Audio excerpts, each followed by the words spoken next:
आदरांजली म्हणून तिथं मी माझे केस कापले। ते मला म्हणायचे, तू जरा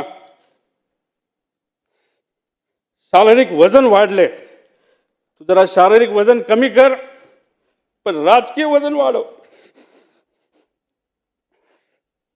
मी नुसतं म्हणायचो हो करतो, पण मी त्यांना शब्द देतो की माझी हेअरस्टाईल मी अशीच ठेवेल, शारीरिक वजन कमी करेल, राजकीय वाढवेल, पण एक गोष्ट मात्र खरी, ते मला म्हणायचे वरचं बटन वरपर्यंत लावत जा, पण काकांना एक सांगायचं 40-50 वर्षानंतर मी जेव्हा तुम्हाला भेटेल तोपर्यंत मी बटन असंच उघडे ठेवणार, त्यावेळेस मात्र तुम्हाला भेटल्यानंतर हे बटन मी त्या ठिकाणी लावेल, कारण का शेवटी हे बटन असं ठेवल्यानंतर तुमची आठवण त्या ठिकाणी मला नक्कीच त्या ठिकाणी येईल।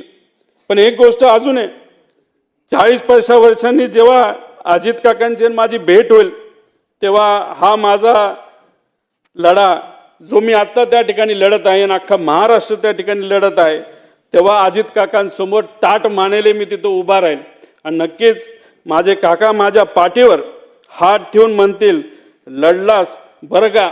आणि या गोष्टी ऐकण्यासाठीच हा जो छोटासा लढा पण महत्त्वाचा लढा त्या ठिकाणी मी व सर्वांनी तिथं हातात घेतलाय, तो पूर्ण केल्याशिवाय राहणार नाही।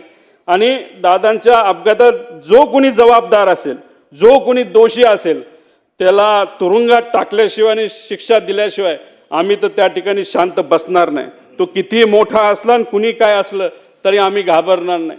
त्याच्याच बरोबर मला काकींना या ठिकाणी सांगायचं, काकी तुमच्या राजकीय पुढच्या प्रवासामध्ये या छोट्या कार्यकर्त्यांचं तुमच्या या पुतण्याचं जिथं कुठं तुम्हाला मदत लागेल ती मदत करण्यासाठी मी सदैव त्या ठिकाणी तयार असेल। एवढंच या ठिकाणी सांगतो, जेवढं बोलेल तेवढं कमी आहे, पण आमच्या या काकांच्या विचारावर, काकांच्या स्टाईलनी मी नक्कीच येणाऱ्या काळात